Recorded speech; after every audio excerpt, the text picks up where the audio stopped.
ஃபோட்டோஷாப்பில் புது டாக்குமெண்ட் எப்படி கிரியேட் பண்ணுங்கிறத பற்றி நம்ம பார்க்க போகிறோம்.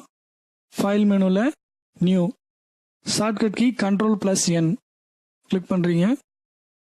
நியூ டயலாக் பாக்ஸ் உங்களுக்கு ஓப்பன் ஆயிருக்கு. அந்த டாக்குமெண்ட்டுடைய நேம் என்ன வரணுங்க நீங்கள் இங்கே கொடுத்துக்கலாம். டிஃபால்ட்டாக வந்து அன்டைட்டில் 1 தான் உங்களுக்கு வரும். நான் வந்து மை டிஓசின்னு கொடுத்துருக்கேன். ப்ரெசென்ட்டில் பார்த்தீங்கன்னா டிஃபால்ட் ஃபோட்டோஷாப் சைஸ் கொடுத்துருக்காங்க. இது இல்லாமல் டிஃபால்ட்டாக 2-3 ஸ்டைல்ஸ் வந்து உங்களுக்கு கொடுத்துருக்காங்க. Use paper size, international paper, photo, அப்புறம் web, mobile device, film and video. கஸ்டம்னா நமக்கு தேவையான என்ன சைஸ் இருக்கோ அந்த சைஸ் நம்ம மாற்றி ஒர்க் பண்ணிக்கலாம். டிஃபால்ட் ஃபோட்டோஷாப் சைஸ் இருக்கட்டும்.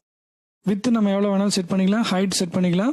ப்ளஸ் அது என்ன யூனிட்ஸில் நமக்கு இருக்கணும், அதாவது இன்ச்சஸாக வேணுமா, சென்டிமீட்டராக வேணுமா, எம்எம்மாக வேணுமான்னு நம்ம இங்கே கொடுத்துக்க முடியும். அடுத்து அந்த டாக்குமெண்ட்டோடைய ரெசல்யூஷன் எப்படி இருக்கணும்னு இங்கே கொடுத்துக்கலாம். அடுத்து கலர் மோடு, இந்த டாக்குமெண்ட்டுக்கு நமக்கு பிட் மேப்பாக வேணுமா, அல்லது கிரே ஸ்கேலாக வேணுமா, ஆர்ஜிபி கலராக வேணுமா, சிஎம்வைக்க கலராக வேணுமா, லேப் கலராக வேணுமான்னு நம்ம இங்கே கொடுத்துக்க முடியும்.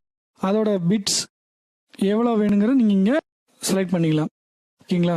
பேக்ரவுண்ட் கண்டென்ட்ஸ் ஒயிட்டாக வேணுமா, அல்லது பேக்ரவுண்டு கலர் என்ன நீங்கள் பேக்ரவுண்ட் வச்சுருக்கீங்களா அந்த கலராக வேணுமா, அல்லது டிரான்ஸ்பரண்ட்டாக வேணுமான்னு நம்ம இங்கே செலக்ட் பண்ணிக்க முடியும்.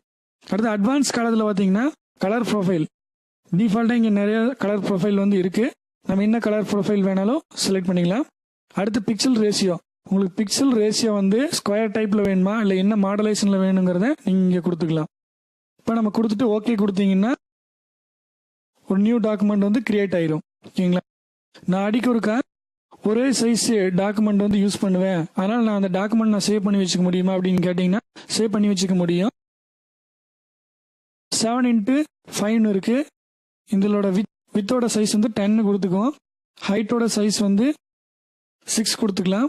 அது ரெசல்யூஷன் வந்து 200. கலர் மோடு வந்து RGB இருக்கட்டும், பிட் வந்து 8 பிட்டாக இருக்கட்டும். ஓகேங்களா. இப்போ வந்து பேக்ரவுண்ட் வந்து நம்ம ஒயிட் இருக்கு இல்லையா, அது வந்து டிரான்ஸ்பரண்டாக கொடுத்துக்குவோம்.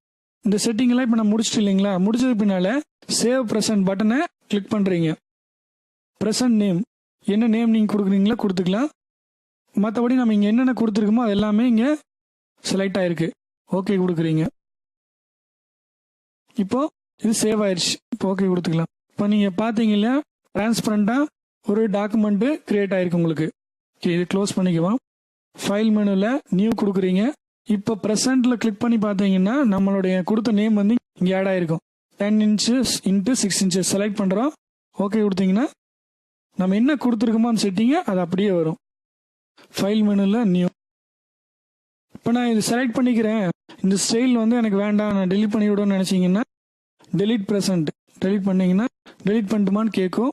எஸ் கொடுத்துருங்க. இப்போ டெலிட் ஆயிடுச்சு. ஓகே கொடுத்துடலாம். ஃபைல் மெனுவில் நியூ கிளிக் பண்ணி பார்த்தீங்கன்னா ப்ரெசென்ட்டில் போய் பார்த்தோம்னா முதல்ல சேவ் பண்ணோம் இல்லைங்களா, அந்த ஸ்டைல் வந்து இருக்காது.